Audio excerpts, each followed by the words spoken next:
Cerca de 30 milhões de reais. Essa é a economia que o Cruzeiro vai ter com a demissão de funcionários anunciada no começo desse ano. No vídeo de hoje do canal do Nicola, vou te dar todos os detalhes sobre essa história e quero falar também sobre Rafinha, lateral direito do Flamengo, que quer aumento salarial para continuar. Para fechar, preciso te atualizar sobre Dodô, lateral esquerdo, que defendeu o Cruzeiro na temporada passada e teve seu nome estudado pelo Palmeiras.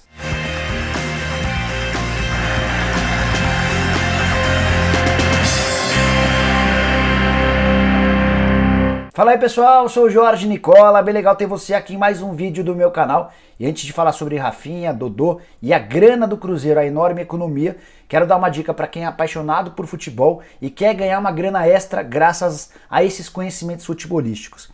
É que o SPM 365 é um fantasy de futebol bem legal que permite a você escalar jogadores nas principais competições do mundo e ainda faturar uma grana se você escalar bem.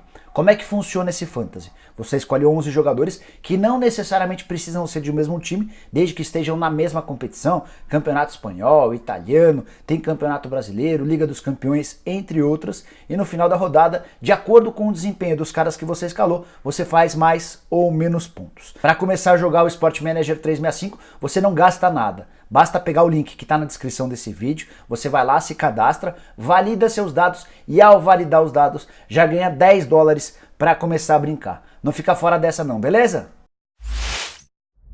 Quero começar o vídeo falando sobre o Palmeiras e mais especificamente sobre Borja, que estreou nessa quarta-feira com a camisa do Júnior Barranquilla, estreia pra lá de produtiva. 2 gols na vitória por 4-0 contra o Jaguares. Era só um amistoso, mas muitos palmeirenses nas redes sociais queriam saber se esses 2 gols já valeriam para aquela conta. Só para você entender todo o contexto, quando o Palmeiras empresta o Borja, ele cria 2 condições para que o Júnior Barranquilla tenha de comprar de forma obrigatória o Borja no fim desse período de empréstimo. A primeira delas é que o Borja tenha jogado pelo menos 75% das partidas do time colombiano nessa temporada. Se essa meta não for alcançada, mas ele fizer pelo menos 23 gols, o Júnior Barranquilla é obrigado a comprar o jogador do Palmeiras. Diante da dúvida da galera a respeito desses 2 gols, se esses gols entrariam na contabilidade dos 23 gols, conversei com uma fonte minha lá no Palmeiras e essa pessoa assegurou que somente jogos oficiais terão validade, tanto para a meta de 75% das presenças quanto dos gols marcados. Então esses 2 gols não entram na conta,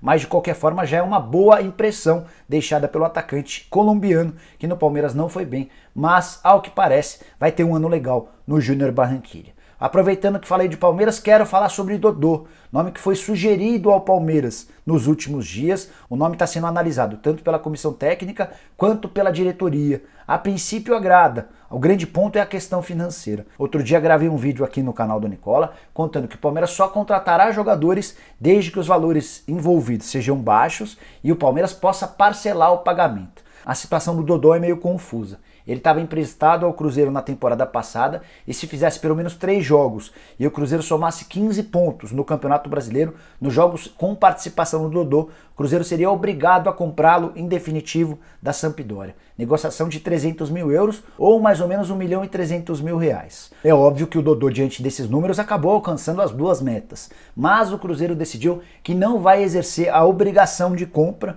o que levou a Sampdoria e o Dodô a recorrerem à FIFA na tentativa de pressionar o Cruzeiro a pagar aquilo que havia sido combinado. Ou seja, o Dodô vive um momento instável, um momento de incerteza. Não se sabe ao certo se o clube tem que se acertar com a Sampdoria, se o clube deve se acertar com o Cruzeiro, mas o Dodô está em busca de clubes e o Palmeiras poderia ser uma possibilidade, como eu disse. O nome dele está sendo analisado e nos próximos dias poderemos ter novidades no caso. O Palmeiras busca um lateral direito porque Marcos Rocha e Mike não inspiram grande confiança da diretoria. Na lateral esquerda da mesma maneira, porque Diogo Barbosa e Vitor Luiz deixaram a desejar no ano de 2019.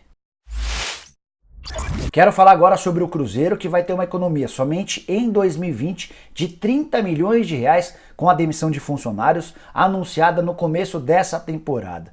O Cruzeiro tinha, em dezembro do ano passado, 533 funcionários. E de acordo com um relatório do Vittorio Medioli, que era o CEO do grupo que comandava o Cruzeiro, haveria a necessidade de manter somente 55% desse quadro de funcionários. Ou seja, dos 533 funcionários que o Cruzeiro tinha, a ideia dele é que só 295 ficassem. Até agora foram demitidos cerca de 100 funcionários de todos os escalões, ligados ao departamento de futebol, ligados ao clube, ligados à parte social. Muito conselheiro que não poderia ser funcionário do Cruzeiro estava no quadro de pagamentos do clube, e diante dessas 100 demissões, o Cruzeiro vai garantir uma economia de 2,5 milhões de reais por mês. Multiplicando por 12, a gente chega a esse valor de 30 milhões de reais de economia já garantidos com as dispensas. Agora o próximo passo é garantir essa redução também no departamento de futebol, que é o mais custoso de todo o Cruzeiro. A folha salarial dos atletas do elenco principal do Cruzeiro no ano passado era de 16 milhões de reais, e também, de acordo com o Vittorio Medioli, haveria a necessidade de adequá-la para 3 milhões de reais nessa temporada. Alguns jogadores já saíram, como Egídio, Henrique, Digão, Fabrício, Bruno. Outros ainda precisam sair, como Fred, Sassá, Dedé, Thiago Neves, Rodriguinho, e todos esses casos precisam ser resolvidos nos próximos dias. Aqueles atletas que decidiram ficar no clube já aceitaram que as dívidas relacionadas a salários não pagos no ano passado serão parceladas e só começam a ser quitadas a partir do ano que vem. Só para citar um exemplo para que você entenda bem essa história. O lateral direito Edilson, que ganhava 500 mil reais por mês, tinha 4 meses de salário atrasado, ou seja, 2 milhões de reais a receber do Cruzeiro. Ele decidiu ficar no clube e vai receber os 2 milhões de reais de forma bastante parcelada a partir de janeiro do ano que vem. Aproveitando que eu estou falando de Cruzeiro, queria dar uma atualizada nos nomes que o Cruzeiro procura para esse ano.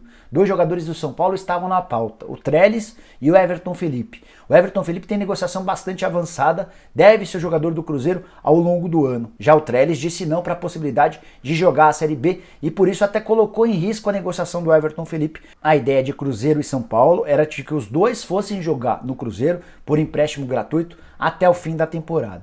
Resta saber agora como é que vai ficar essa questão depois de o Trellis dizer não ao Cruzeiro. O Everton Felipe já se colocou à disposição, já deu entrevistas inclusive, dizendo que assim que for chamado, se apresenta no Cruzeiro para iniciar a pré-temporada. O Cruzeiro também busca jogadores no Palmeiras. Colombiano Angulo, contratado no ano passado para as categorias de base, mas que já foi promovido ao time principal, foi um dos procurados.